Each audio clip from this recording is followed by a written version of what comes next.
Hello hi guys, मेरा नाम है ज्योति और आपका मेरे channel actually I can pay स्वागत है। और आज हम पढ़ने वाले हैं डॉक्टर नगेंद्र की आलोचना, जिसका नाम है मेरी साहित्यिक मान्यता पार्ट 1। और हमारे सिलेबस में इसका पार्ट 1 ही है, इसलिए हम पार्ट 1 ही पढ़ेंगे, पार्ट 2 इसका नहीं पढ़ने वाले हैं। तो चलिए पढ़ना स्टार्ट करते हैं। इससे पहले हमने क्या पढ़ा था, और डॉक्टर नगेंद्र काव्य का प्रयोजन बताते हैं कि उनके नज़रिए में, उनके पॉइंट ऑफ व्यू में काव्य का प्रयोजन क्या है। और अब हम पढ़ेंगे काव्य के सर्वमान्य 3 तत्वों को। तो डॉक्टर नगेंद्र की दृष्टिकोण में काव्य के 3 सर्वमान्य तत्व हैं, और वो है भाव, कल्पना और बुद्धि। जहाँ पे वे भाव को सबसे ज़्यादा महत्वपूर्ण मानते हैं और कल्पना और बुद्धि को उसके सहयोग पक्ष मानते हैं। चलिए पढ़ते हैं। काव्य के 3 सर्वमान्य तत्व हैं भाव, कल्पना और बुद्धि। से मैं भाव को ही आधार मानता हूँ, शेष 2 उसके सहायक है। अतः काव्य का आवाद मूलतः भाव का ही आस्वाद है। आस्वाद यानी कि जिससे स्वाद की प्राप्ति होती है, ठीक है, आस्वाद। इंद्रिय गम्य यानी कि जो इंद्रियों को प्रभावित करने वाला है, प्रकृति भावों का नहीं वरन कल्पना गम्य शुद्ध अर्थवा निर्वैयक्तिक भाव का है। तो यहाँ पे क्या कह रहे हैं कि काव्य का आवाज मूलतः यानी कि काव्य जो है वो मूलतः जो प्रभावित करता है, आवाज मतलब जिससे प्रभाव पड़ेगा, तो मूलतः क्या है, वो भाव है। भाव का ही आस्वाद है। काव्य सबसे ज़्यादा जब प्रभावित करता है तो भाव के ही माध्यम से उसके स्वाद की हमें प्राप्ति होती है। यानी कि अगर काव्य में भाव नहीं होगा तो हमें कैसे पता चलेगी कि इस काव्य में कुछ हैगा, कुछ इसमें हैगी, इसमें कुछ वैल्यू है, तो वो हमें भाव से ही पता चलती है। तो यहाँ पे यही कह रहे हैं, इंद्रिय गम्य यानी कि जो इंद्रियों को प्रभावित करता हूँ, ठीक है, वह प्रकृति भाव का नहीं वरन कल्पना गम्य शुद्ध एवं निर्वैयक्तिक भाव का है। यानी कि जो हमारी इंद्रियां हैं, इंद्रियां जो मोस्टली होती है, कितनी होती है, आँख, नाक, कान, मुंह, स्किन, यही सब होती है ना, जीभ होती है, यही सब हमारी इंद्रियां होती हैं जो कि प्रकृति है, ठीक है। यहाँ पे क्या कह रहे हैं कि जो काव्य का जो भाव होता है वो इन इंद्रियों को प्रभावित नहीं करता है, वो कल्पना गम्य जो कि कल्पना से निर्मित है, निर्वैयक्तिक है, यानी कि जो अपने आप में बिल्कुल स्वतंत्र है, उस भाव को प्रभावित करती है। कौन? काव्य का वो भाव तत्व, क्योंकि यहाँ पे भाव को ज़्यादा इंपॉर्टेंट मान रहे हैं और कल्पना और बुद्धि को उसके सहयोग पक्ष मान रहे हैं। तो यहाँ पे उन्होंने वही बात को स्पष्ट करने की कोशिश की है कि जो काव्य होता है वो मनुष्य के पास जो प्राकृतिक रूप से जो इंद्रियां होती है उन्हें प्रभावित नहीं करता है। जो समय के अनुसार धीरे धीरे इंद्रियों में जो कल्पनात्मक जो इंद्रियां उत्पन्न होती है, जिसे कहते हैं सिक्स सेंस, ठीक है, तो उसी की यहाँ पे बात करें कि उसको प्रभावित करती है, तब वो काव्य है। आस्वाद, आस्वाद मतलब कि जिससे स्वाद की हमें प्राप्ति होती है, ठीक है, आस्वाद कि इसी रूप को शास्त्र में रस कहा गया। वो यहाँ पे रस को इम्पोर्टेंस, रस की यहाँ पे व्याख्या करें, ठीक है, कि आखिर वो रस किसे मानते हैं। तो यहाँ पे वही कह रहे हैं कि काव्य में आनंद का ये जो विशिष्ट जो होता है, जिससे हमें आनंद की प्राप्ति होती है, इसको शास्त्र में रस कहा गया। इस प्रकार काव्य के संदर्भ में आनंद की विशिष्ट अर्थ है रस, और यही काव्य का प्रयोजन है, ठीक है। तो यहाँ पे उन्होंने यही बात स्पष्ट करने की कोशिश की है कि काव्य के अंतर्गत रस ही आनंद है और आनंद से ही रस की प्राप्ति होती है। कहीं ना कहीं जो आनंद है यही काव्य का प्रयोजन है ना। यानी कि जो काव्य का विशेष गुण है वही इसका उद्देश्य भी है। फिर नेक्स्ट पैराग्राफ है, काव्य के मूल में प्रश्न भी इसी से संबंध है, ठीक है। काव्य का जो मूल है मतलब कि काव्य का जो केंद्र है, ठीक है, उसके जो प्रश्न उठता है वो भी इससे संबंधित है। इसी से मतलब कि काव्य के प्रयोजन से, रस से और आनंद से, इन्हीं सबसे संबंधित है। काव्य मूल का अर्थ है वह गुण अथवा गुण समवाय जिसके द्वारा काव्य की सिद्धि का निर्धारण किया जाता है। काव्य मूल का अर्थ यानी कि काव्य मूल का जो अर्थ है, यानी कि वह गुण समवाय यानी कि वह गुण का समन्वय, जहाँ पे गुण जो होते हैं मैच करते हैं, ठीक है, जिसके द्वारा काव्य की सिद्धि का निर्धारण किया जाता है कि हाँ ये काव्य सिद्ध हुआ है कि नहीं है। इस दृष्टि से मूल का आधार अंततः प्रयोजन ही सिद्ध होता है।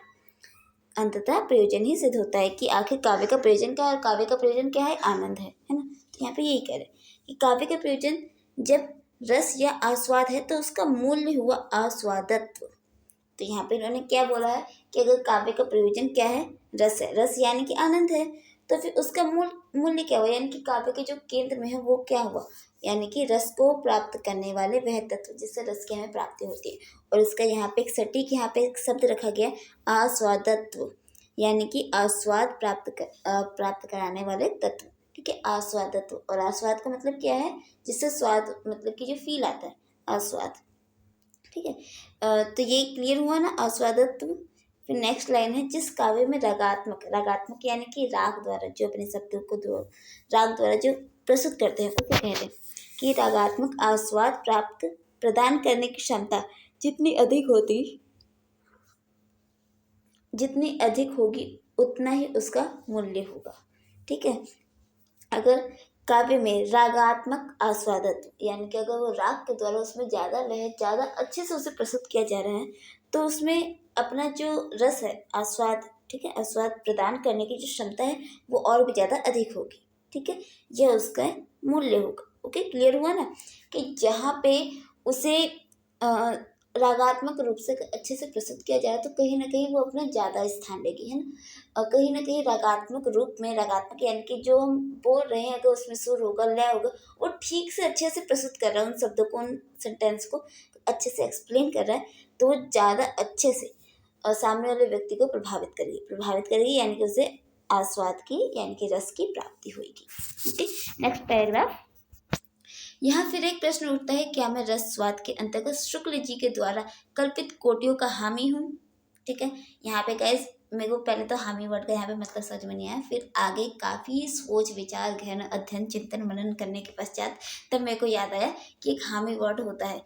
यार मैं तो इस चीज़ के लिए हामी भरी ही नहीं, तो यहाँ पे हामी का मतलब है एक्सेप्ट करना। ठीक है, तो हामी मतलब कि कहीं ना कहीं उसे हाँ कहते हैं ना। ओके, एक वर्ड होता है ना, यार मैं तो हामी भरी ही नहीं, हामी भरना मतलब कि उसके लिए स्वीकार हो जाना, उसको एक्सेप्ट कर लेना। ठीक है, तो यहाँ पे सेंटेंस का मतलब है कि वो चूंकि आचार्य रामचंद्र शुक्ल की बात करें, आचार्य रामचंद्र शुक्ल सबसे पहले आलोचक माने जाते हैं, सर्वश्रेष्ठ आलोचक माने जाते हैं, तो ये उन्हीं के कहीं ना कहीं नक्शे कदम पे चल रहे हैं। और ये यहाँ पे वही क्वेश्चन कर रहे हैं कि क्या मैं रस स्वाद के अंतर्गत, यानी कि ये जो रस की जो परिभाषा यहाँ प्रस्तुत कर रहे हैं, कहीं पे आनंद, आस्वाद, ये सब कहीं ना कहीं रस के ही अंग है ना। तो यहाँ पे वही कह रहे हैं कि जो रस आस्वाद के अंतर्गत शुक्ल जी के द्वारा कल्पित कोटि, यानी कि शुक्ल जी ने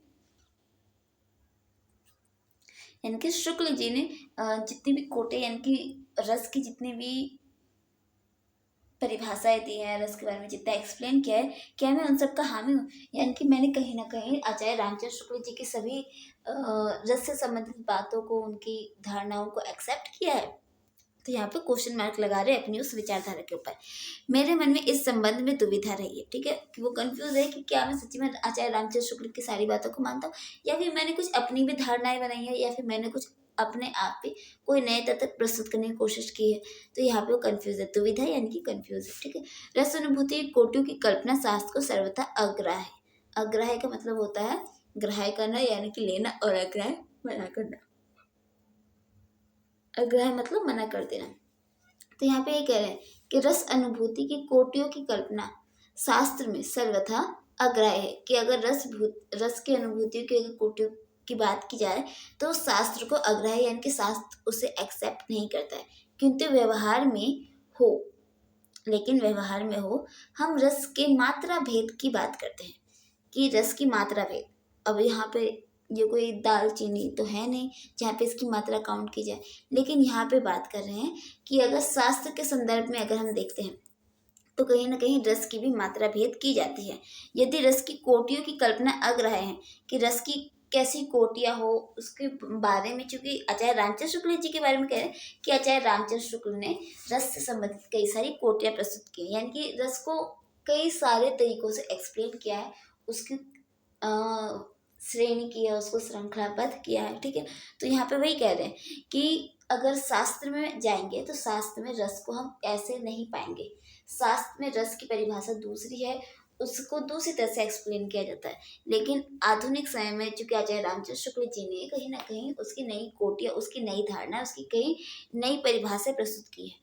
तो यहाँ पे वही कह रहे हैं कि वो शास्त्र में स्वीकार नहीं है। लेकिन अगर उसी रस की मात्रा की बात आ जाती है कि आखिर किस काव्य में कितनी मात्रा में रस है, तो यहाँ पे वो उसे एक्सप्लेन कर रहे हैं। वो क्या कहते हैं, यदि रस की कोटियों की कल्पना अग्राह्य है, कि अगर रस की कोटियों की ये जो कल्पना की गई है अगर वो स्वीकार नहीं की जाती शास्त्र द्वारा, चूंकि शास्त्र जो है पहले रचे गए हैं और रस की कोटियाँ जो कि आचार्य रामचंद्र शुक्ल जी के द्वारा बाद में रची गई। ठीक है, तो यहाँ पे वो कह रहे हैं कि अगर वो अग्राह्य है तो शकुंतलम जो कि आचार्य रामचंद्र शुक्ल जी से पहले रचा गया है उसके अपेक्षाकृत उत्तर रामचरितमानस अधिक सरस है, अथवा एक छंद की अपेक्षा दूसरा अधिक सरस है। इसका क्या अर्थ है? तो यहाँ पे मैं एक्सप्लेन कर दूं, क्योंकि मैंने पहले से पूरा पढ़ा हुआ है, इसलिए आगे की बातें अगर मैं आपको पहले बताऊंगी तो आपको थोड़ा आगे समझने में इजी रहेगा। तो यहाँ पे यही कह रहे हैं कि मात्रा मात्रा यानी कि अगर हम कोई काव्य पढ़ते, कोई भी कविता पढ़ते, कोई गाना सुनते, ठीक है, उसको पढ़ के सुन के हमारे मन में जो फीलिंग्स होती है वो कितने लेवल तक वो बढ़ जाती है। अगर हमने कोई गाना सुना है, वो गाना सुनने के बाद हमारे मन में कोई जो फीलिंग है वो बहुत ही छोटे लेवल पे होती है, फिर वो धीरे धीरे धीरे धीरे धीरे धीरे और ज़्यादा मात्रा बढ़ जाती है। या फिर वो हमने गाना एक बार सुन लिया, फिर वो काफ़ी लंबे टाइम तक, 1 दिन 2 दिन 3 दिन 3-4 दिनों तक हमारे मन में वो गाना गूंजता रहता है, गूंजता रहता है, और हम उसको रिपीट कर करके अपने दिमाग में उसको जो होता है काफ़ी बड़ा एरिया में उसे हम फैला देते हैं ना। तो यहाँ पे वही है मात्रा भेद कि उसने इतने समय तक स्थान घेरा, तो कहीं ना कहीं एक मात्रा की एक क्वांटिटी है कि इसने इतने समय तक स्थान घेरा। तो यहाँ पे उसी मात्रा की बात की जा रही है कि जो शकुंतलम है वो उत्तर रामचरित से अधिक सरस है। ठीक है, शकुंतलम के जो काव्य है, जो उसकी दोहे है, छंद है, वो ज़्यादा अधिक अच्छे से लिखे गए हैं उत्तर रामचरित के मुकाबले। अगर रस मात्रा की भेद की जाए, उत्तर रामचरित जो कि हम काफ़ी बार पढ़ चुके हैं तो उसमें उतना हमें फील नहीं आता, लेकिन अगर शकुंतलम पढ़ेंगे तो वो भले ही संस्कृत में हो, लेकिन उसके जो दोहे उसमें लय है, तुकांत है, कहीं ना कहीं उसमें छंदों का अच्छा प्रयोग है, शब्दों का अच्छा प्रयोग है, उसमें नए नए अच्छे अच्छे एग्जाम्पल रखे गए, तो कहीं ना कहीं उससे ज़्यादा अच्छा है। तो यहाँ पे वही कह रहे कि अर्थवा एक छंद दूसरे से अधिक सरस है, कि उत्तर रामचरित मानस से लेकर शकुंतलम के जो छंद है वो ज़्यादा अच्छे हैं। तो इसका क्या अर्थ है? इसका क्या अर्थ है, यानी कि शकुंतलम का जो मात्रा का जो क्षेत्र है वो ज़्यादा प्रभावशाली है, और उत्तर रामचरित का जो मात्रा का क्षेत्र है वो कम प्रभावशाली है। ठीक है, तो यहाँ पे वही पूछा है इन्होंने कि इसका क्या अर्थ है। मेरे विचार से रस का स्वरूप अखंड है। रस का स्वरूप यानी कि रस का क्या है, स्वरूप जो है, यानी कि रस किस तरह से लोगों को प्रभावित कर रहा है, वो क्या है, बहुत ही ज़्यादा अखंड है। अखंड यानी कि उसको खंडों में विभाजित नहीं किया जा सकता, किंतु संकलित प्रभाव की अवस्था में। संकलित यानी कि अगर प्रभाव पड़ता है और उसे संकलित किया जाए। ठीक है, यहाँ पे वही मैंने कहा ना कि किसी व्यक्ति के ऊपर अगर उसका प्रभाव पड़ रहा है तो कितने समय तक पड़ रहा है, उसे संकलित करके हम उसकी क्वांटिटी मापेंगे, है ना, जाहिर सी बात है। तो यहाँ पे वही कहा, किंतु संकलित प्रभाव की अवस्था में रागात्मक स्थिति की संख्या भेद से मात्रा का भेद हो जाता है। तो यहाँ पे ये जो इतना लंबा चौड़ा सेंटेंस रखा, जो हम अच्छे से समझ, ऐसा तो नहीं सोच पाएंगे, लेकिन जब मैंने अभी आपको बता दिया है कि वो ऐसे समझा जाएगा तो जाहिर सी बात है आपको थोड़ा थोड़ा क्लियर हो रहा होगा। किंतु संकलित प्रभाव की अवस्था में, कि जो भी प्रभाव पड़ा उसे अगर संकलित किया जाए, उस अवस्था में जो रागात्मक स्थिति, रागात्मक यानी कि जो शब्दों द्वारा जो उसमें लय है, पढ़ने में जो उसमें मनोरंजन होता है, उस स्थिति को रागात्मक स्थिति कहेंगे। ठीक है, तो उस रागात्मक स्थिति के संख्या भेद, उसकी अगर संख्या भेद कर दिया जाए, ठीक है, अगर उससे संख्या में काउंट किया जाए, भेदों में काउंट किया जाए, तो वो मात्रा का भेद हो जाता है। तो हमें उससे मात्रा का पता चल जाता है। ठीक है, मात्रा का वो भेद हो जाता है। ठीक है, सीधी सीधी मीनिंग निकल गई ना इसकी। फिर आगे कहते हैं साकेत यशोधरा अपेक्षाकृत अधिक सरस है। इसका अर्थ यह है कि साकेत में रसात्मक स्थिति अपेक्षाकृत अधिक है, जिसका संकलित प्रभाव अधिक स्थायी तथा सघन होता है। तो इसका मतलब क्या हुआ कि साकेत और यशोधरा जो कि मैथिली शरण गुप्त जी के काव्य, महाकाव्य, खंड काव्य हैंगे। ठीक है, साकेत में जिसमें लक्ष्मण और उर्मिला के बारे में बताया गया, और यशोधरा में यशोधरा और सिद्धार्थ जो कि महात्मा गौतम बुद्ध के पत्नी है, उनके बारे में बताया गया। ठीक है, तो इन दोनों में नारी प्रधान है। ठीक है, तो इन दोनों को यहाँ पे इन्होंने क्या कहेंगे, दोनों ने इन दोनों को आपस में कॉम्पिटेट करने की कोशिश की है कि दोनों से कौन सा ज़्यादा अच्छा है। तो जो साकेत है वो ज़्यादा अधिक सरस है, उसमें छंद ज़्यादा अच्छे होंगे, उसमें अर्थ ज़्यादा अच्छा होगा, उसमें अच्छे से एक्सप्लेन किया गया होगा, उसमें स्थिति को अच्छे से वर्णित किया गया होगा, है ना। तो यहाँ पे वही कह रहे हैं कि वो क्या है, अधिक सरस है। ठीक है, पढ़ने में आसान है। इसका अर्थ यह है कि साकेत में रसात्मक स्थिति, यानी कि जो पाठक को अधिक प्रभावित करे ऐसी स्थिति उसमें ज़्यादा है, जिनका संकलित प्रभाव यानी कि पढ़ने वाला जो है उसके दिमाग में 2 से 3 टाइम तक गूंजता रहेगा, और अगर उसके सामने कभी कोई ऐसी सिचुएशन आ गई तो उसके दिमाग में तुरंत साकेत का कोई जो दोहा ग्रंथ जो उसे सबसे ज़्यादा अच्छा लगा होगा, प्रभावित किया होगा, तो वो उसके दिमाग में आ जाएगा कि हाँ, उस ग्रंथ में यानी कि वो जब मैंने पढ़ा था तो उसमें भी कुछ ऐसा ही घटित हुआ था। तो कहीं न कहीं ये जो होता है ये इसका प्रभाव होता है, जो संकलित अवस्था में अगर देखा जाए तो हम इसको मात्रा में भेद कर सकते हैं। ठीक है, जिनका संकलित प्रभाव अधिक स्थायी और सघन, स्थायी यानी कि जो स्थित हो गया, सघन यानी कि जो कि काफी घने स्तर पर छा जाता है। स्फुट छंद के संदर्भ में यह तर्क अधिक कारगर नहीं प्रतीत होता है। स्फुट छंद यानी कि जैसे कि कबीर का दोहे हो जाए, या स्फुट जो कि अपने आप में स्वतंत्र होते हैं, छोटे छोटे छंद होते हैं, उसको कहा गया है कि उनके संदर्भ में अगर यह तर्क रखा जाता है मात्रा भेद में, तो ये ज्यादा कारगर प्रतीत नहीं होता। ठीक है, जैसे बिहारी के दोहे हो गए, कबीर के दोहे हो गए, तो ये स्फुट छंद है। ठीक है, लेकिन ये ज़्यादा प्रभावशाली नहीं होते, ज़्यादा कारगर नहीं होते। कारगर कैसे नहीं होते? अगर कबीर के दोहे देख लो तो वो केवल केवल एक सीमा तक बंधे हुए हैं, है ना, एक सीमा तक बंधे हुए, भले ही प्रभाव डालते हैं लेकिन वो व्यक्ति को पूरा दिन अपने अंदर समेट के नहीं रख सकता है ना। उसका मात्रा जो भेद होता है वो ज़्यादा अधिक सघन यानी कि ज़्यादा अधिक अपना क्षेत्र नहीं फैला पाता है। तो यहाँ पे वही कह रहे हैं, किंतु नहीं, वहाँ भी जो भेद है वहाँ भी विस्तार का ही है, लेकिन वहाँ पर यानी कि कहाँ पर? छंदों में। यहाँ पे भी छंद की बात कर रहे हैं, क्योंकि डॉक्टर नगेंद्र है ये एक बात अपने पक्ष में रखते हैं तो एक बात दूसरे के पक्ष में रखते हैं, तो इन्होंने हमेशा दोनों पक्ष को अपने साथ लेकर चलने की कोशिश की है।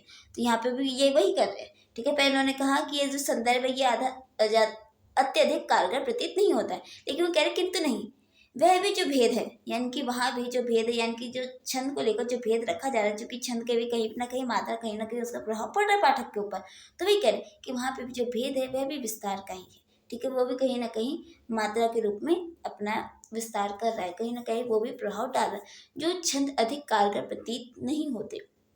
ठीक है, जो छंद अधिक कारगर नहीं प्रतीत होता है, किंतु नहीं, वहाँ भी जो भेद है वहाँ भी विस्तार का ही है, अधिक विस्तार का ही है। जो छंद अधिक सरस है उसके द्वारा अपेक्षाकृत अधिक चित्तवृत्तियों की समाहिति संपन्न होती है, और अधिक चित्तवृत्तियों की समाहिति के कारण रस दशा अधिक समय तक रहती है।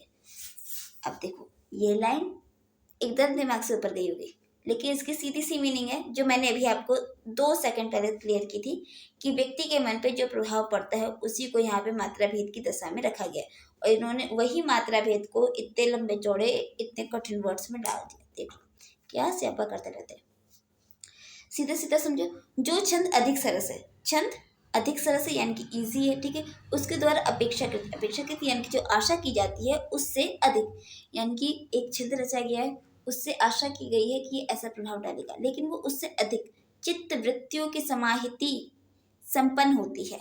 चित्त वृत्ति, चित्त का मतलब होता है मन, वृत्ति यानी कि एक सर्कल। ठीक है, मन का जो सर्कल है यानी कि चित्त वृत्ति, यानी कि जो जन सामान्य की जो मन की जो स्थिति है उनके दिल में जो चलता रहता है, कहते हैं ना जीवन चक्र, जीवन वृत्ति। ठीक है, तो ये वृत्ति जो होती है सर्कल होता है, इसका मतलब वृत्त सर्कल। ठीक है, कि लोगों के हृदय में जो वृत्ति चल रही है, जो चित्त वृत्ति चल रही है, उसकी समाहिति संपन्न होती है।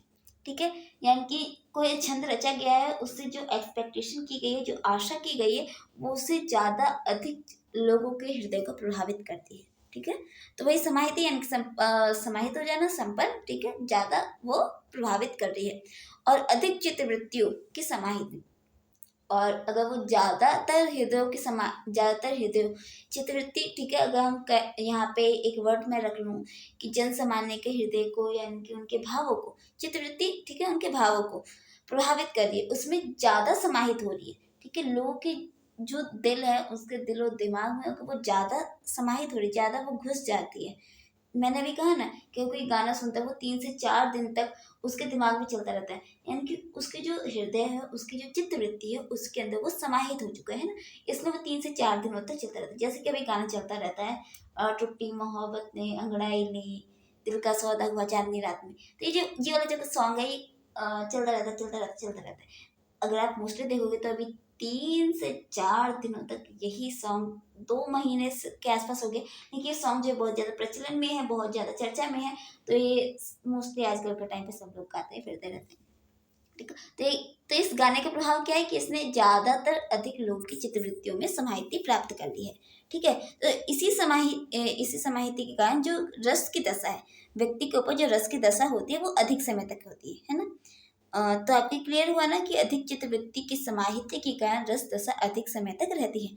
चित्तवृत्तियों का जाल जितना विस्तृत और जटिल होता है, ठीक है, चित्तवृत्तियों का जाल यानी कि किसी व्यक्ति की चित्तवृत्ति यानी कि उसके अगर दिल में उसकी जो फीलिंग्स है अगर वो ज़्यादा सर्कल ज़्यादा उलझी हुई है या फिर वो ज़्यादा किसी भाव को ग्रहण कर लेता है, ठीक है, उसका वो जाल ज़्यादा विस्तृत होगा। कभी दुख सुख शोक हंसी खुशी, ठीक है, और कभी भयभीत हो जाना कभी गुस्सा हो जाना, अगर वो उसका ये जो जाल है, ठीक है, अगर वो ज़्यादा विस्तृत होगा ज़्यादा जटिल होगा तो उसकी समाहिति में उतना ही समय लगता है, ठीक है। तो वो उसके अंदर उतना ही ज़्यादा समय लेती है उसके अंदर घुसने में, ठीक है, उसके दिल में घुसने में, उसके अंदर समाहित होने में। ओके। और इसी समय के अनुपात में इसमें स्थायित्व भी अधिक होता है, ठीक है। और अगर वो जितना समय लेती है किसी इंसान के दिल में किसी इंसान की फीलिंग्स में घुसने में, तो उसका जो स्थायित्व है यानी कि वो कितने समय तक उस इंसान के हृदय में बैठ ही रहेगी। स्थायित्व यानी कि, ठीक है, बैठ जाना, तो कितने अधिक समय तक बैठी रहेगी ये इसी से प्रभावित होता है। मात्रा का भेद आस्वाद में नहीं है, ठीक है, मात्रा का भेद आस्वाद में नहीं है। आस्वाद क्या होता है? रस की प्राप्ति, कि उसे रस की प्राप्ति हुई, ठीक है, ये उसका आस्वाद है, उसे आनंद हुआ, लेकिन ये मात्रा भेद में नहीं आता है।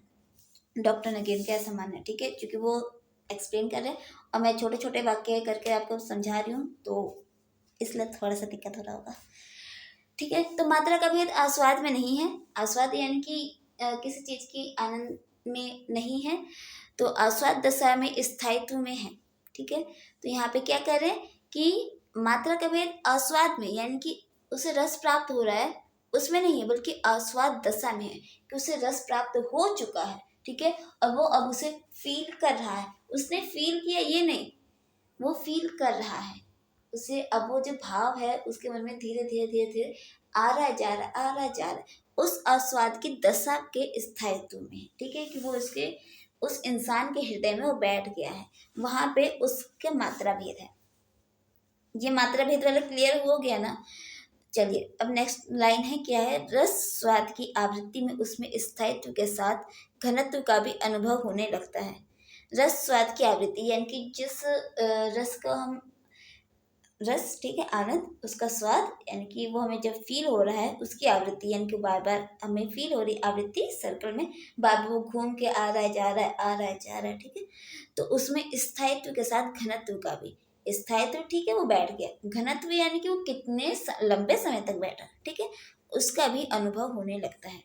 रस में मात्रा भेद की प्रतीति, प्रतीति यानी कि फील होना, कि यही व्याख्या है कि रस में कितना मात्रा भेद है, यही इसकी प्रतीति की यही व्याख्या है। ओके, कि ये जब हमें फील होता है, जब हम उसको मापते हैं, प्रतीति करते हैं उसको, कहीं ना कहीं हम उसे मापते हैं, तो तब हमें पता चलता है कि रस की मात्रा किस हद तक यानी कि किस लेवल तक व्यक्ति को प्रभावित करती है।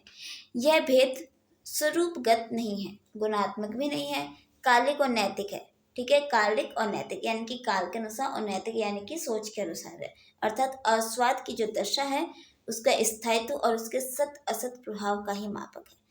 अर्थात कि अगर हम मात्रा रस के अगर मात्रा भेद को अगर हम मापने की कोशिश करेंगे तो हम उसमें स्वरूपगत नहीं माप पाएंगे, उसमें गुणात्मक कि आखिर उसमें क्या गुण है वैसे नहीं, बल्कि हम कालिक यानी कि काल के अनुसार कि कितने लंबे काल के लिए, 1 2 3 4 कितने दिनों तक, नैतिक यानी कि उसकी सोच के ऊपर क्या प्रभाव पड़ा, ठीक है।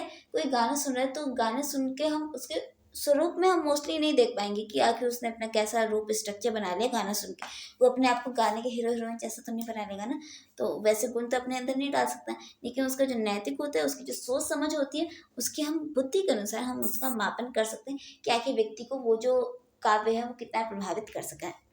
अर्थात कि जो आस्वाद है, ठीक है, यानी कि जो आनंद है, जो रस की जो वो दशा है, आस्वाद प्राप्त करना, आनंद प्राप्त करना, उस दशा के स्थायित्व यानी कि व्यक्ति के हृदय में उसने कितना स्थायित्व यानी कि कितना स्थान घेरा है, और उसके सत असत यानी कि उसके पढ़ने वाले सही और गलत प्रभाव का ही मापक है।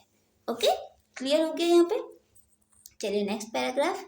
रसात्मक मूल्यों के अतिरिक्त काव्य के मनीषियों ने यानी कि काव्य के जो विद्वान लोग हैं उन्होंने नैतिक और सांस्कृतिक तथा कलात्मक मूल्यों का भी निर्वाचन यानी कि उसे चुना है। निर्वाचन आयोग पढ़ा है ना आपने, निर्वाचन आयोग मतलब कि चुनाव आयोग, ठीक है, जहाँ पे चुना जाता है। तो उन्होंने क्या किया है, उन्होंने काव्य के मनुष्यों रसात्मक मूल्यों के अतिरिक्त, कि रसात्मक मूल्य हमें पता चल गए कि रसात्मक मूल्य क्या है, जहाँ पे भाव, कल्पना और बुद्धि हमने की थी, ठीक है, उसके 3 मूल्य तत्व हमने माने थे। तो इसको लेकर, इसके अतिरिक्त काव्य के मनीषी यानी कि जो काव्य को लेकर जो बड़े बड़े विद्वान लोग हैं उन्होंने नैतिक, सांस्कृतिक और कल्पनात्मक मूल्यों का भी निर्वाचन किया है। ठीक है, हमने वो भाव, कल्पना और बुद्धि वाले तो मूल तत्व हमने पढ़े थे। यहाँ पे इन्होंने बताने की कोशिश की है कि जो मूल्य है यहाँ पे नैतिक रूप से, सांस्कृतिक रूप से और कलात्मक रूप से भी मूल्यों को यहाँ पे चुना गया है। कि मूल्य जो है केवल वो 3 नहीं है, यहाँ पे और भी मूल्य इसके निकाले गए हैं कि काव्य के और भी कई मूल्य, चाहे वो नैतिक मूल्य हो, सांस्कृतिक मूल्य हो या फिर कल्पनात्मक मूल्य हो। तो ऐसे कई सारे विद्वान हैं जिन्होंने और भी कई सारे मूल्य निकाले हैं। इन मूल्यों का निषेध कौन कर सकता है? अब यहाँ पे क्वेश्चन करें कि इन मूल्यों को कौन मना कर सकता है? वस्तुतः काव्य के महत्व का निर्णय करने में इनका योगदान असंदिग्ध है, यानी कि संदेह करने योग्य नहीं है कि इसमें काव्य का यानी कि ये जो मूल्य है ये भी काव्य में कहीं ना कहीं अपना महत्वपूर्ण स्थान निभाते हैं, किंतु ये मूल्य मौलिक तथा अत्यंतिक नहीं है, यानी कि इनका कोई मौलिक नहीं, यानी कि ये जो मूल्य है ये कहीं ना कहीं इतने ज़्यादा इम्पोर्टेंट नहीं है। ठीक है, मौलिक और अत्यंतिक यानी कि बहुत ही ज़्यादा अधिक आवश्यक नहीं है। या तो अनुषांगिक या माध्यमिक अर्थात नैतिक और साहित्यिक मूल्यों का महत्व इसलिए है कि उनके द्वारा रसात्मक बोध में स्थिरता एवं स्थायित्व आता है। ठीक है, ये जो नैतिक, सांस्कृतिक और कलात्मक मूल्य हैं इन सब की इम्पोर्टेंस बस इसीलिए है कि चूंकि इसके माध्यम से जो नैतिक और साहित्यिक मूल्य हैं वो और अधिक रसात्मक बोध को बढ़ाते हैं। ठीक है, रसात्मक बोध को और अधिक बढ़ाते हैं। ठीक है, तो यहाँ पे ये कह रहे हैं कि यहाँ पे नैतिक और साहित्यिक मूल्य है उसका महत्व इसीलिए क्योंकि वो काव्य के अंतर्गत और मनुष्य की चित्त वृत्ति के अंतर्गत वो क्या करते हैं, वो रसात्मक बोध को और अधिक बढ़ाते हैं, उसमें स्थिरता और स्थायित्व लेके आते हैं। और कलात्मक मूल्य सही शब्दों में शिल्पगत मूल्य जो है वो रस सिद्धि के माध्यम है।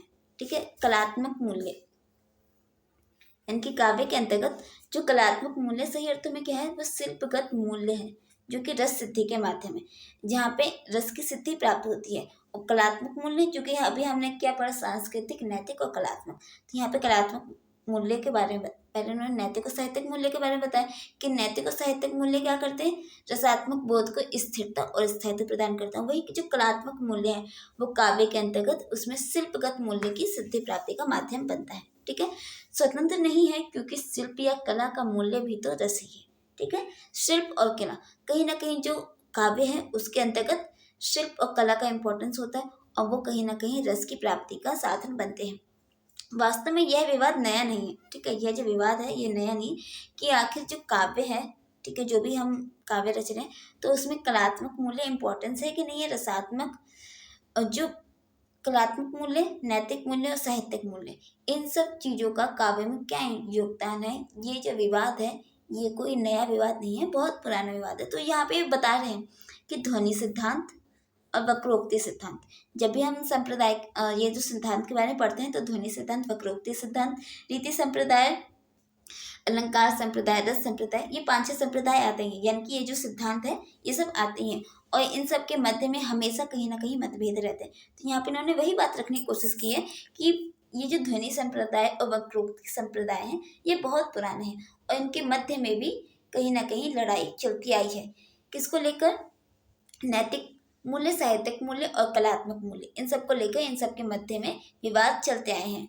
और यहाँ पे दूसरी ओर फिर आगे कर रहे हैं, पूरा काल में एक और ध्वनि तथा वक्रोक्ति तथा दूसरी ओर औचित्य सिद्धांत के रूप में उपयुक्त मूल्य प्रकारांतर से रस की प्रतिद्वंदी में सामने आ चुके हैं। ठीक है, तो यहाँ पे रस को अभी ये एक्सप्लेन करें तो रस के बारे में बता रहे कि रस जो है इतने सारी चीज़ों को लेकर अपने साथ चलता है और वही रस का ये जो सिद्धांत है इसके अगेंस्ट भी कई सारे सिद्धांत हैं और इसमें क्या है, ध्वनि सिद्धांत, वक्रोक्ति सिद्धांत और औचित्य सिद्धांत, ये सब क्या है, ध्वनि सिद्धांत के अगेंस्ट है, कहीं ना कहीं ये सब उसका प्रतिरोध करते हैं।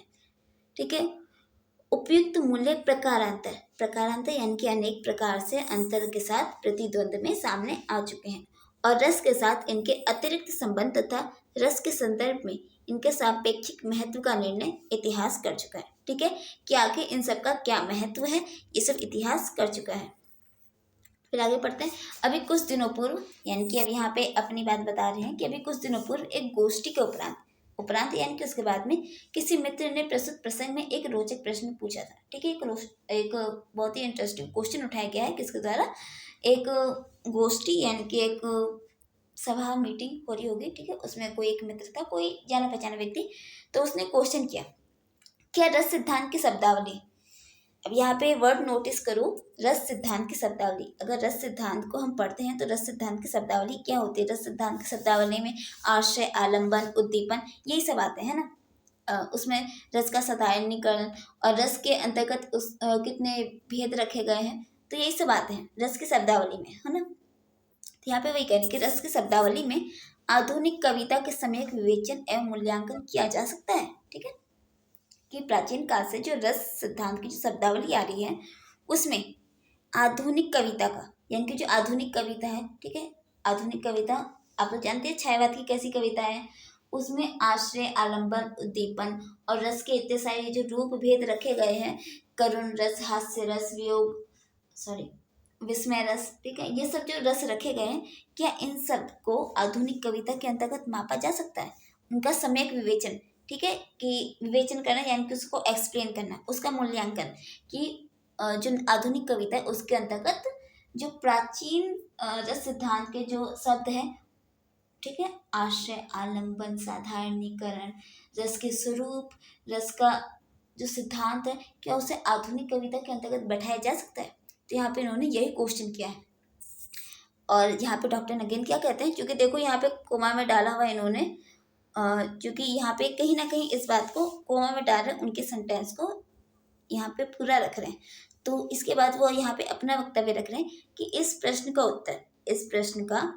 उत्तर मैं अपनी पुस्तक में दे चुका हूँ। तो कहीं ना कहीं इनकी कोई पुस्तक होगी, उसमें दिया होगा, या फिर हमने जो अभी पढ़ा, ठीक है, इतना लंबा चौड़ा ये जो अभी हमने आलोचना पढ़ी है, तो इसके अंतर्गत काव्य का प्रयोजन, काव्य का उद्देश्य, काव्य के मूल्य, काव्य का स्थायित्व, काव्य का आस्वाद, काव्य का आस्वादत्व, इन्होंने उन सभी को एक्सप्लेन किया है ना। तो कहीं ना कहीं इन्होंने रस की जो शब्दावली यहाँ पे जो प्राचीन समय से रस की शब्दावली चली आ रही थी, इन्होंने यहाँ पे उसे चेंज कर दिया है ना, हम मान सकते हैं।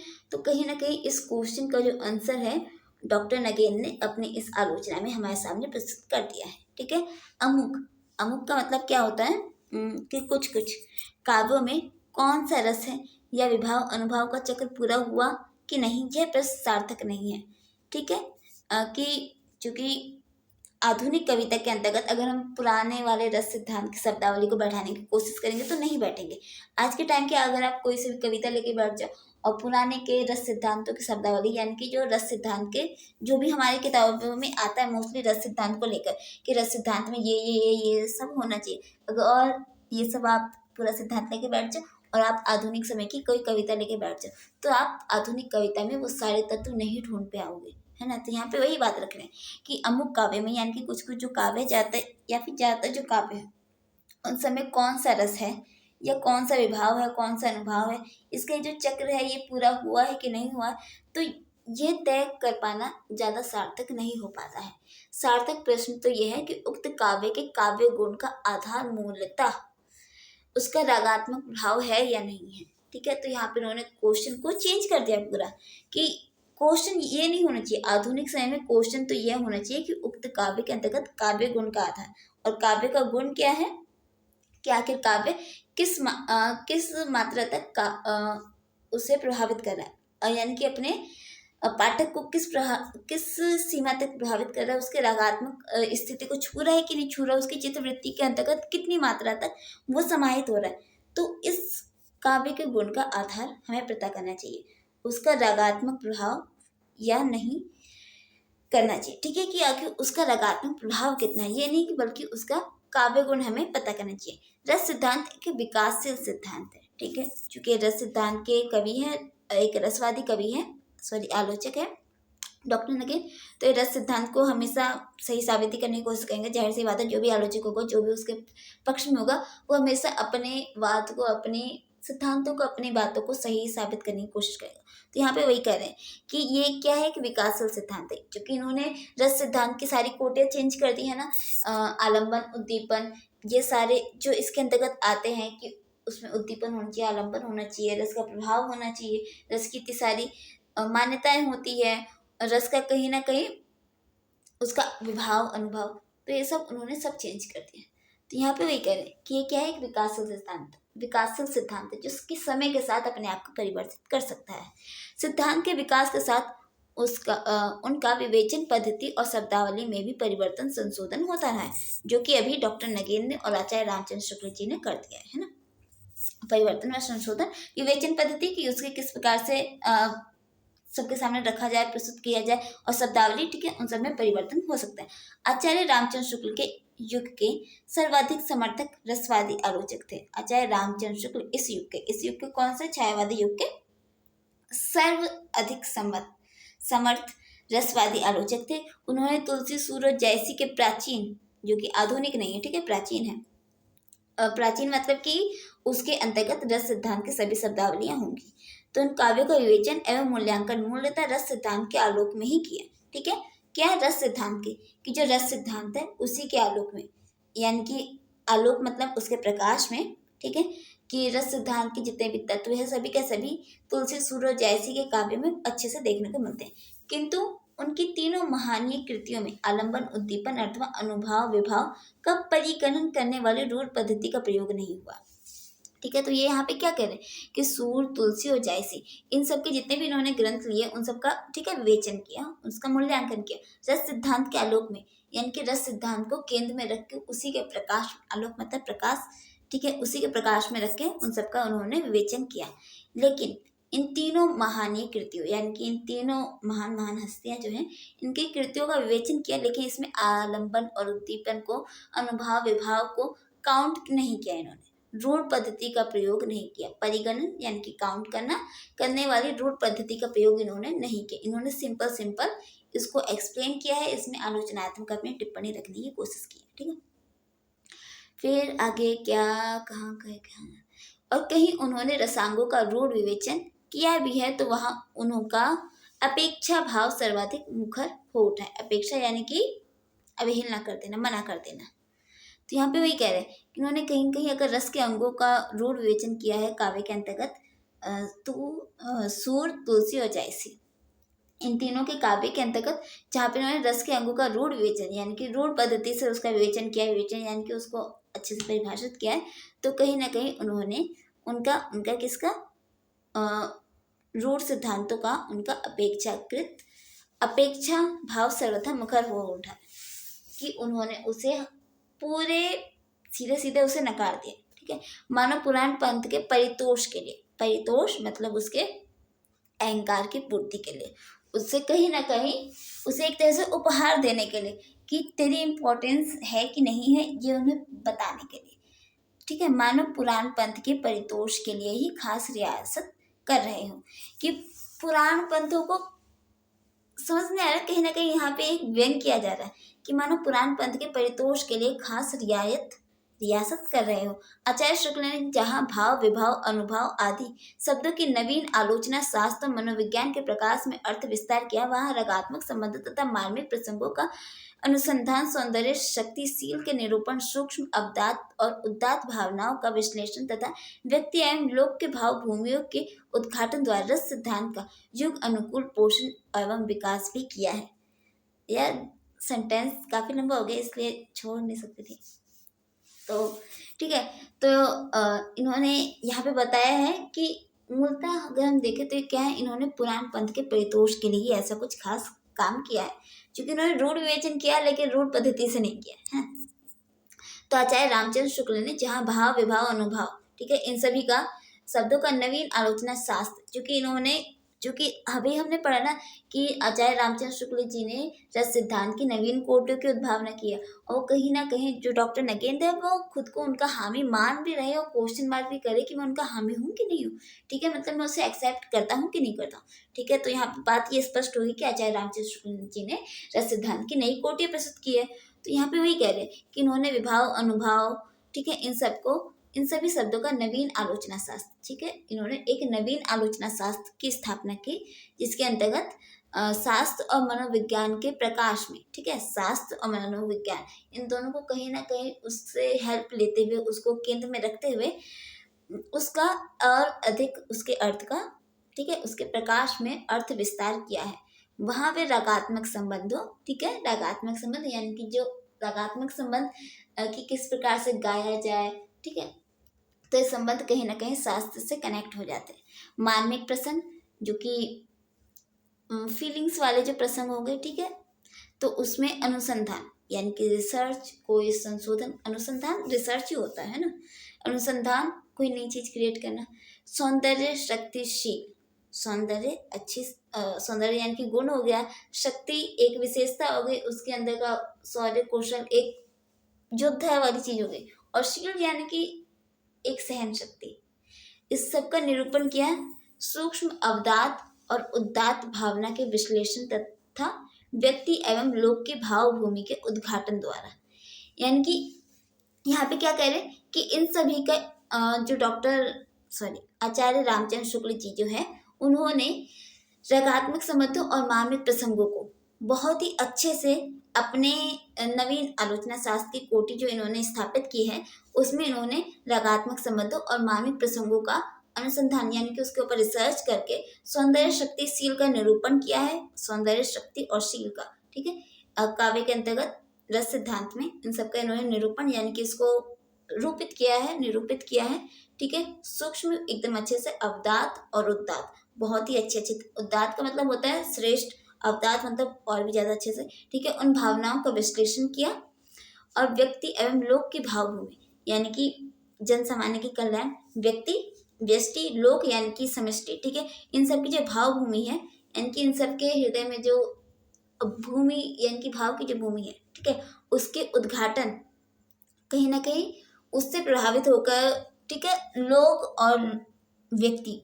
गाइस देखो ना कितना अजीब सा यहाँ पे वर्ड रखा है। पहले तो इन्होंने ये अच्छे से एक्सप्लेन कर दिया कि लोक और व्यक्ति क्या होता है, एक व्यष्टि होता है, एक समष्टि होता है। अब यहाँ पे वही कह रहे हैं कि लोक और व्यक्ति और लोक की भाव भूमि के उद्घाटन द्वारा, कि उन सबके मन का जो भाव भूमि है उन सबके हृदय को प्रभावित कर सके, उन सबको, ठीक है, प्रभावित कर सके, यानी कि उसका उद्घाटन कर सके, उसमें प्रवेश कर सके, लोगों की जो हृदय भूमि है, या फिर चाहे वो जन सामान्य हो या फिर कोई वो अकेला व्यक्ति हो या फिर पूरा समाज का जो हृदय है, तो उन सभी में उद्घाटन कर सके। कौन उद्घाटन कर सके? काव्य जो है वो उद्घाटन कर सके। तो उस उद्घाटन के द्वारा रस सिद्धांत का युग अनुकूल पोषण एवं विकास भी किया है, ठीक है। तो इन्होंने उसी रस सिद्धांत को और अधिक अच्छा बनाने का प्रयास किया। सीधा सीधा सा मीनिंग ये है कि उन्होंने शास्त्र मनोविज्ञान की सपोर्ट से रगात्मक संबंधों और मार्मिक प्रसंगों का कुछ नया उसमें कुछ नई चीजें उसमें ऐड की, किसने? ताकि वो जन समाज के जो हृदय है उन सबके मन में वो एंटर कर सके, ठीक है। सीधी सी मीनिंग यही है, लेकिन इसको इतना बड़ा चढ़ा के बोला है, मैं खुद कंफ्यूज हो गई। चलिए लास्ट पे जाने वाला है, जल्दी से कंप्लीट कर लेते हैं। फिर यहाँ पे बता रहे हैं कि छायावादी युग के जो आलोचक हैं उन्होंने इंद्रिय, अतीन्द्रिय, अनुभूति, प्रत्यक्ष एवं परोक्ष, आलंबन, मानव तथा प्रकृति के रम्य अद्भुत सौंदर्य विवृत्तियों का विश्लेषण कर रस सिद्धांत का और भी अधिक परिधि विस्तार किया है, ठीक है। देखो कितना डिफिकल्ट वर्ड है। छायावादी युग में, ठीक है, छायावाद युग के जो आलोचक है उन्होंने इंद्रिय यानी कि इंद्रिय, अतीन्द्रिय जो कि सभी इंद्रियों से बंधा हुआ है, अनुभूति, ठीक है, जो अनुभूति होती है, प्रत्यक्ष जो दिखाई जो सामने दिखाई देता है, परोक्ष जो दिखाई नहीं देता है, आलंबन, ठीक है, आलंबन जो कि रस सिद्धांत का एक वर्ड है, ठीक है, मानव तथा प्रकृति की, मानव तथा प्रकृति की, अब यहाँ पे कोमा आ गया है बीच में, आलंबन, मानव तथा प्रकृति की रम्य अद्भुत सौंदर्य विवृत्तियों का विश्लेषण कर रस सिद्धांत को और भी अधिक परिधि विस्तार किया है। तो इन सभी के माध्यम से छायावादी युग के आलोचक ने, जो कि आलोचक कौन है? आचार्य रामचंद्र शुक्ल जी है, ठीक है, जाहिर सी बात है आचार्य रामचंद्र शुक्ल जी का ही पूरा बखान हो रहा है अभी तो, और हम उनका जब बखान पढ़ेंगे तो जाहिर सी बात है माथा तो घूमना ही है। तो वही कह रहे कि उस आलोचक ने, किस आलोचक ने, आचार्य रामचंद्र शुक्ल जी ने इन सभी को इंद्रिय, अतीन्द्रिय, अनुभूति, परोक्ष और परोक्ष, आलंबन, इन सभी चीजों को कहीं ना कहीं, चूंकि ये रस सिद्धांत के एक प्राचीन मूल शब्दावली के अंतर्गत आ जाते हैं, ठीक है, तो इन सबको मानव और प्रकृति, मानव यानी कि व्यष्टि, प्रकृति यानी कि समष्टि, ठीक है, मानव और प्रकृति, यहाँ पे कहीं ना कहीं यार थोड़ा सा सेंस लगाना चाहिए, लग जाना चाहिए, आपको भी यूज थोड़ा करना चाहिए, ठीक है। इन सभी का प्रयोग किया किस लिए, ताकि मानव और प्रकृति यानी कि व्यष्टि और समष्टि की जो रम्य अद्भुत सौंदर्य विवृत्तियां हैं, रम्य अद्भुत, रम्य यानी कि जिसमें रम जाए, अद्भुत, ठीक है, वर्ड मिला हुआ है, रम्य अद्भुत, सौंदर्य, सौंदर्य, विवृत्तियां यानी कि चित्त वृत्ति, ठीक है, मतलब चित्त की वृत्ति, चित्त का अंदर का जो सर्कल है, यानी कि हमारे हृदय के अंदर की जो सर्कल है, ठीक है, हमारे चित्त के अंदर जो बात घूमती रहती है उसको कहा जाएगा चित्तवृत्ति। तो यहाँ पे वही कह रहे हैं विवृत्ति, यानी कि लोगों के अंतर्गत जो रम्य, रम्य यानी कि रम जाने की जो अद्भुत, ठीक है, वो अद्भुत और सौंदर्य के अंतर्गत जो घुस जाना चाहते हैं, या फिर उनके हृदय में ये सब जो चीजें चलती रहती है, जो विवृत्तियां, ठीक है, ये सारी जो बातें चलती रहती है उसका विश्लेषण कर, ठीक है, उन सब का विश्लेषण कर रस सिद्धांत को और भी अधिक परिधि विस्तार किया, ठीक है, उन्होंने रस सिद्धांत को और भी अधिक अच्छा प्रस्तुत करने की कोशिश की, किसकी सहायता से, इंद्रिय, अतीन्द्रिय, अनुभूति, परोक्ष, परोक्ष, आलंबन, मानव और प्रकृति की रम्य अद्भुत सौंदर्य विवृत्तियों का विश्लेषण कर, ठीक है, रम्य अद्भुत सौंदर्य विवृत्तियों का विश्लेषण कर, मानव प्रकृति की रम्य अद्भुत सौंदर्य विवृत्तियों का विश्लेषण कर रस सिद्धांत को और भी अधिक परिधि विस्तार किया है। गाइस, जब एक ही लाइन को 3 से 4 बार पढ़ोगे ना तो काफी हद तक क्लियर हो जाता है। चलिए आगे बढ़ते हैं। फिर छायावाद युग में रस के स्थान पर सौंदर्य का प्रयोग होने लगा। यहाँ पे डॉक्टर नगेन का अगर हम माने तो डॉक्टर नगेन कहीं ना कहीं रस को सौंदर्य के रूप में, आनंद के रूप में मानते हैं। तो यहाँ पे क्या कह रहे हैं कि छायावाद युग में रस के स्थान पर सौंदर्य का प्रयोग होने लगा, ठीक है, रस के स्थान पर, क्योंकि छायावाद का टाइम आ गया और रस की मीनिंग क्या मानते हैं, ये आनंद मानते हैं। तो छायावादी युग में ये मान रहे हैं कि रस के स्थान पर सौंदर्य का प्रयोग होने लगा, जैसे आत्मा का सौंदर्य, भाव का सौंदर्य आदि। प्रकृति पर चेतना का आरोप भी तत्व रूप में सुंदर और सरस के भेद को मिटाने का आग्रह था, ठीक है। तो जो प्रकृति का जो चेतन की, प्रकृति का जो चेतना का रूप है उस पर आरोपण किया जाता है यहाँ पे कि प्रकृति से जो चेतना प्राप्त हो रही, जो जन सामान्य है, जो सिंगल मनुष्य, ठीक है, व्यष्टि जो है, उसके ऊपर कहीं ना कहीं प्रकृति का आरोपण किया जा रहा है कि उसकी चेतना के ऊपर प्रकृति का आरोपण हो रहा है, उसमें तत्व रूप में, ठीक है, क्योंकि प्रकृति में कहीं ना कहीं तत्व रूप में होता है, और उसके ऊपर जो सुंदर और सरस भेद को मिटाने का आग्रह है। तो गाइस, आपको समझ में आया? तो ये क्या कह रहे हैं कि जहाँ पे आत्मा का सौंदर्य, भाव का सौंदर्य होता है, वहीं पर जहाँ पे आत्मा का सौंदर्य, भाव का सौंदर्य, जो कि छायावादी युग में इस शब्द का प्रचलन बढ़ गया। तो इसी को यहाँ पे आगे में वो एक्सप्लेन करे कि सौंदर्य कहाँ होता है, सौंदर्य कहीं ना कहीं प्रकृति में होता है, और वही प्रकृति को यहाँ पे कह रहे हैं कि प्रकृति पर चेतना का आरोपण, कि प्रकृति को यहाँ पे जीवित कर दिया जाता है। क्योंकि छायावादी युग में अगर आप जितने भी काव्य देखेंगे तो उसमें व्यक्ति है, और वो जो भी निर्जीव चीज है उसमें चेतना डाल दे रहा है, उसे जीवित कर दे रहा है। जैसे अगर आप कविता पढ़ोगे कि संध्या सुंदरी, उसमें जो संध्या जो है वो एक नारी के रूप में आसमान से उतरते हुए जमीन पे आ रही, तो क्या है, प्रकृति का ही एक रूप है, और उसमें चेतन डाल रहे, ठीक है, उसे जीवित कर दिया, यही बात है, ठीक है। प्रकृति पर चेतन का आरोप हो जाता है, और वो भी तत्व में सुंदर और सरस के भेद को मिटाने का आग्रह था, ठीक है, कि उसमें सुंदर और सरस का यहाँ पे भेद मिटाया जा रहा है, ठीक है, उसे जीवित एकदम, जैसे कि उसमें प्राण, उसे ऐसा बना दिया जाता है। किसमें, छायावादी युग में। हिंदी के पूर्ववर्ती कवियों के विरुद्ध ये आक्षेप था।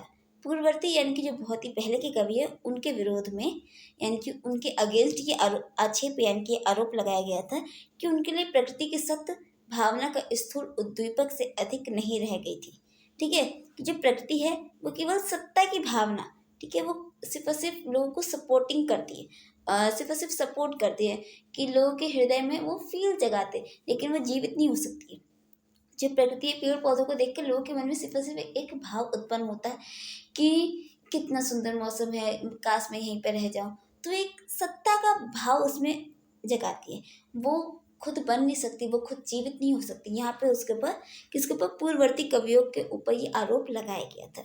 ठीक है, स्थूल उद्दीपक यानी कि वो उद्दीपक मन में भावनाओं को उद्दीपन करने का वो केवल एक माध्यम मात्र, उससे और अधिक कुछ नहीं है, जिसके फलस्वरूप विश्व सौंदर्य की अधिकांश रस की जो परिधि है वो बहिष्कृत हो चला था।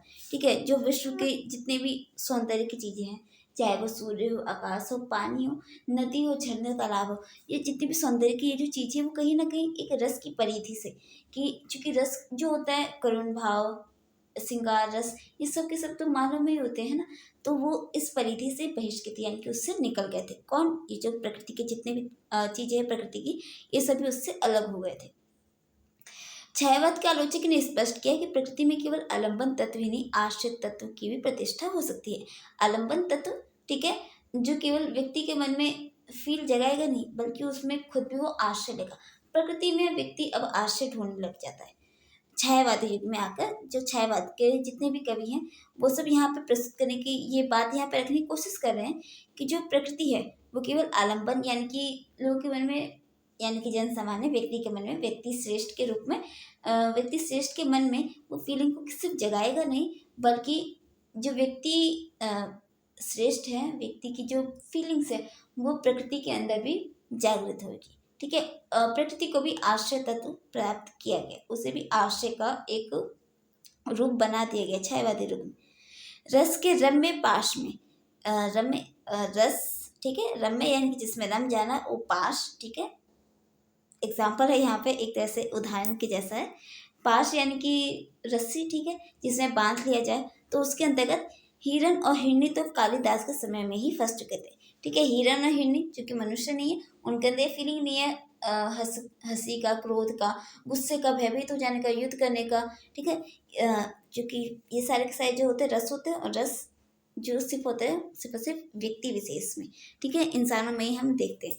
लेकिन यहाँ पे बता रहे हैं कि रस का जो रम्य पाश है, इसमें हिरन हिरनी तो कालिदास के समय में ही फंस चुके थे। ठीक है, कि कालिदास ने अपने समय में हिरन और हिरनी में क्या आश्रय और आलम्बन तत्व स्थापित कर दिया था। अब यानी कि छायावादी युग में सूर्य, उषा, चंद्र, निशा, आकाश, पृथ्वी, सागर, सरिता भी फंसने लगे थे छायावादी काव्य के अशरीरी सौंदर्य, यानी कि प्रकृति जिसके पास शरीर नहीं है फिर भी उसमें सौंदर्य है, अति इंद्रिय श्रृंगार। ठीक है, जहाँ जिसके पास इंद्रियां नहीं है, जहाँ पे नाक, कान, मुंह, शरीर नहीं, चूंकि इंद्रियां, चूंकि मानव में मोस्टली इन्हीं इंद्रियों के आधार पर श्रृंगार रस की व्याख्या की जाती है। ठीक है, तो जो प्रकृति है उसके पास ये सब चीजें है नहीं, तो वो अति इंद्रिय श्रृंगार की व्याख्या एकांत रस परक ही थी। ठीक है, कि वो एक तरह से चल पड़ी थी। भेद इतना था कि स्थायी भाव का स्थान सौंदर्य चेतन ने ले लिया था।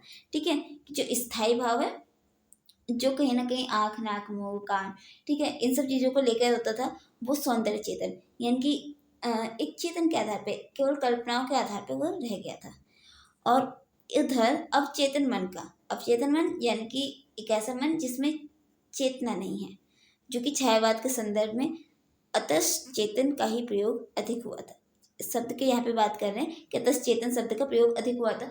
अब छायावादी कविताओं में चाहिए, छायावादी कविताओं में सिर्फ और सिर्फ सुमित्रा नंदन पंत की कविताएं देख लो, महादेवी वर्मा की कविताएं देख लो, और साथ ही निराला जी की कविताएं देख लो, उसमें वो व्यक्ति विशेष को नहीं रखते, वो प्रकृति को लेते हैं, प्रकृति को लेते हैं, प्रकृति के रूप सौंदर्य की चित्रण करते हैं, उसी को मानव के रूप में स्थापित करने की पूरी कोशिश करते हैं।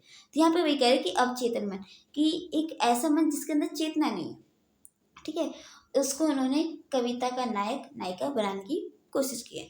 उसके द्वारा खुले जाने से प्रतीकों के माध्यम से भाव परिधि के अनंत विस्तार की संभावना उत्पन्न हो गई। ठीक है, तो जो रस सिद्धांत के जो प्रतीक थे उसके माध्यम में और ज्यादा परिधि का विस्तार हुआ है। ठीक है, समसामयिक काव्य में एक और मानव करुणा और द्वंद्व, दूसरी ओर संवेदना, सह अनुभूति तथा भावबोध संचारी, स्थायी संचारी के ही विकास रूप हैं।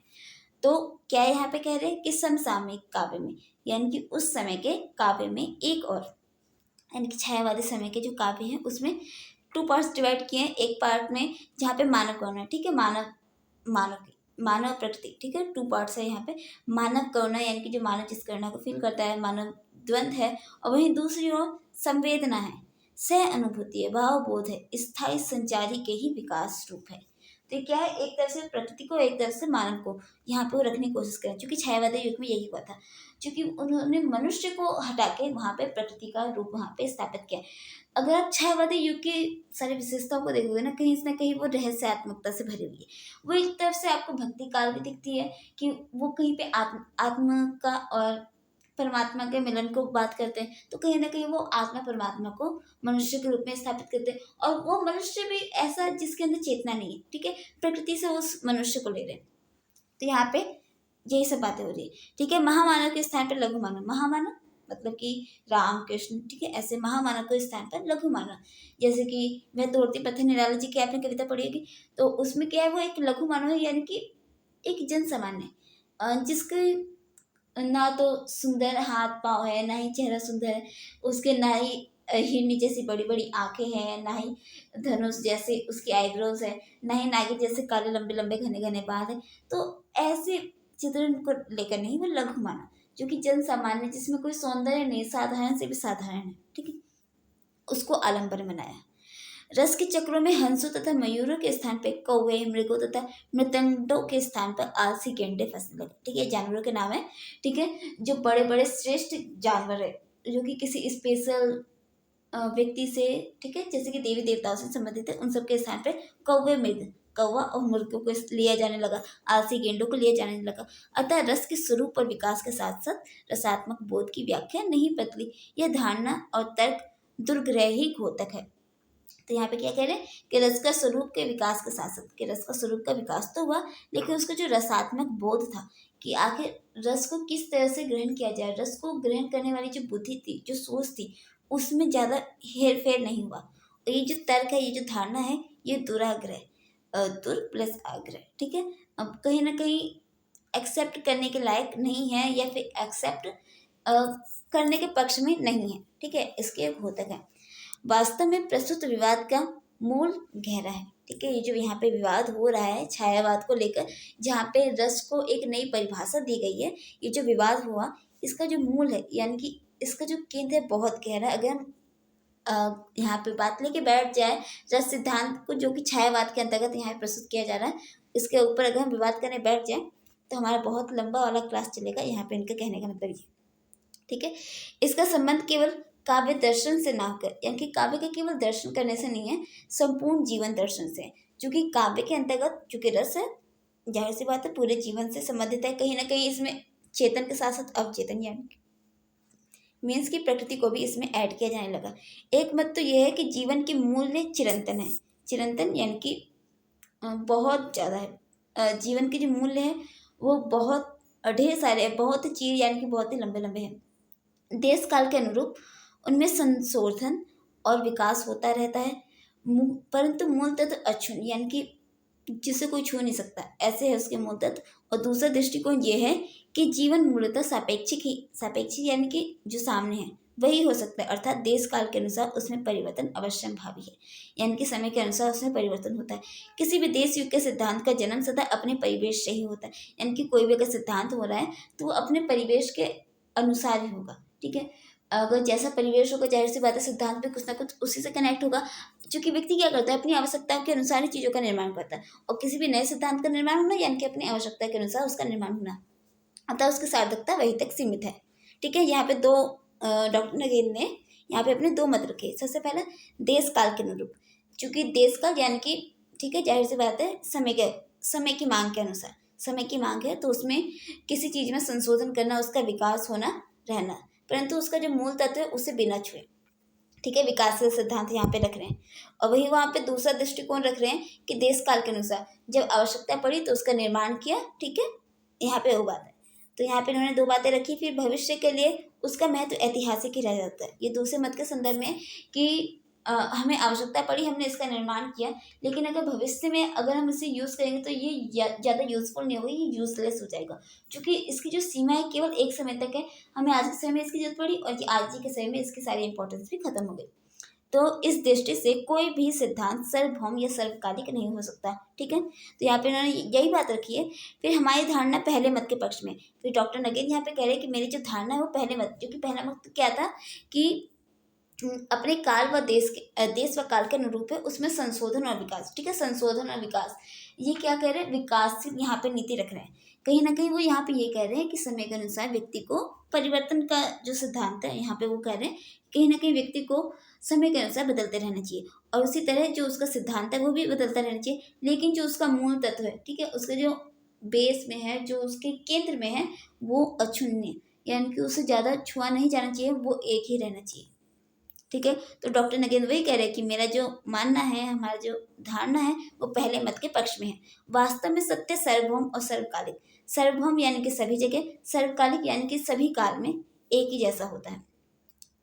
जो ऐसा नहीं है वह सत्य नहीं है। ठीक है, जो कि ऐसा नहीं है, जो कि सर्व जगह सार्वभौम ना हो, सर्वकालिक ना हो, वो सत्य हो ही नहीं सकता। ठीक है, किसी भी सिद्धांत के मूल्यांकन का आधार उसके मूलवर्ती सत्य ही होते हैं। ठीक है, अगर कोई भी सिद्धांत रखा जा रहा है, उसका मूल्यांकन करना है, सिद्धांत के मूल्यांकन का आधार क्या, अगर किसी भी सिद्धांत का मूल्यांकन करना है, मूल्यांकन यानी कि उसका पॉजिटिव नेगेटिव जो भी उसके जो हम पॉइंट्स निकालेंगे, उसका यानी कि मूल्यांकन करना हो गया है ना। तो उसका जब मूल्यांकन करेंगे, उसका आधार क्या होगा, उसके मूलवर्ती सत्य ही होगा, कि उसके मूल में उसका सत्य जो है, ठीक है, उसका जो मेन जो उसका केंद्र है वही होगा।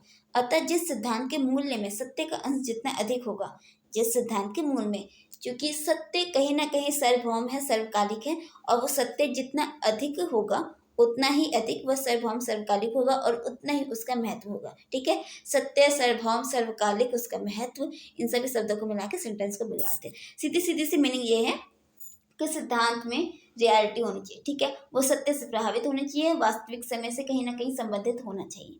ठीक है, और फिर उसमें समय के अनुसार, अपनी आवश्यकता के अनुसार परिवर्तन होते रहना चाहिए। ठीक है, तो इससे क्या होगा, सार्वभौम यानी कि सभी लोगों के लिए, सभी लोगों के लिए, और सर्वकालिक यानी कि हर काल के लिए वो क्या हो जाएगा, मान्य हो जाएगा। देश काल के अनुसार संशोधन तथा विकास की क्षमता उसमें स्वभावगत निहित रहते। ठीक है, देश काल के अनुसार यानी कि देश हो चाहे काल हो, एक देश काल, जैसे कि रीति काल, भक्ति काल, सिंगारिक काल, ठीक है, ये काल होगा। जैसे कि अभी आधुनिक काल चल रहा है, आधुनिक काल के बाद 50 साल बाद दूसरा काल आ जाएगा। अब कलयुग कह लो या फिर सतयुग कह लो या फिर द्वापर युग कह लो, ठीक है, काल तो काल होता है। और फिर चाहे वो 100 साल का, 10 साल का या फिर 20 साल का, काल काल होता है। ठीक है, तो उसके अनुसार संशोधन, ठीक है, देश काल के अनुसार, ठीक है, आवश्यकता के अनुसार संशोधन तथा विकास की क्षमता, कि उसमें विकास होना चाहिए, विकास होना चाहिए। ठीक है, उसमें स्वभावता निहित रहती है, क्योंकि सत्य जड़ तो हो ही नहीं सकता। कि सत्य क्या है, वो जड़ हो जाए, कहीं एक जगह स्थित हो जाए, स्थिर हो जाए, ऐसा हो ही नहीं सकता। क्योंकि जो सत्य है वो कहीं ना कहीं किसी न किसी गति से प्रभावित है। पानी बह रहा है, कहीं ना कहीं इसमें गति है, वो जड़ नहीं हो सकता। पानी यहाँ से निकल रहा है, चलिए ठीक है, ये बात सही है, लेकिन वो जड़ नहीं हो सकता। जड़ यानी कि वो एक जगह पे टिक गया, अटक गया है, वो उसके आगे नहीं बढ़ेगा। और सत्य जड़ नहीं होता। ठीक है, सत्य जो होता है वो कभी भी जड़ नहीं हो सकता, वो रूढ़ नहीं हो सकता। सत्य परिवर्तित भी होता रहता है। ठीक है, किंतु विकास की कल्पना मूल के आधार पर ही की जाती है। मूल से उच्छिन्न, उच्छिन्न यानी कि उच्छिन्न प्रच्छिन्न, ठीक है, दो वर्ड थे, तो उससे नहीं, मूल से उच्छिन्न होगा नहीं। इसी तरह से मैं रस को सर्वभौम व सर्वकालिक काव्य सिद्धांत मानता हूँ। तो यहाँ पे कह रहे हैं कि मूल से, जो मूल है उससे अलग होकर नहीं, जो रस सिद्धांत है वो कहीं ना कहीं सत्य से जुड़ा हुआ है, लेकिन वो उससे बिल्कुल अलग नहीं है। और वो यहाँ पे कहते हैं कि रस को मैं सर्वभौम और सर्वकालिक सिद्धांत मानता हूँ। आशा करते हैं आपको समझ में आया, क्लियर हुआ होगा। एंडिंग वाला ये जो पैराग्राफ है, इसका मीनिंग यही है कि वो रस की यहाँ पे स्थापना कर रहे हैं, उसे सर्वकालिक और सर्वभौम बता रहे हैं। सर्वभौम यानी कि हर जगह पे जिसकी इम्पोर्टेंस है, हर काल में उसकी इम्पोर्टेंस है। चूंकि रस सिद्धांत को क्या मानते हैं, एक विकासशील सिद्धांत मानते हैं, उसी के पक्ष में इन्होंने इतने सारे मत रखे हैं। आशा करते हैं आपको समझ में आया होगा, क्लियर हो गया होगा। चलिए, डॉक्टर नगेन की आलोचना खत्म हो गई। नेक्स्ट में हम पढ़ेंगे आचार्य रामचंद्र शुक्ल जी की आलोचना। ठीक है, काव्य साधना की लोक मंगल साधना अवस्था। ओके, चलिए आगे के लिए बाय बाय, टेक केयर। पढ़ लेना गाइस, समझ में ना आए तो कमेंट में डाल देना, मैं क्लियर करने की कोशिश करूंगी। मेरे को क्लियर थोड़ा मोड़ा है, फिर भी आपको करने की कोशिश करूंगी। चलिए बाय बाय।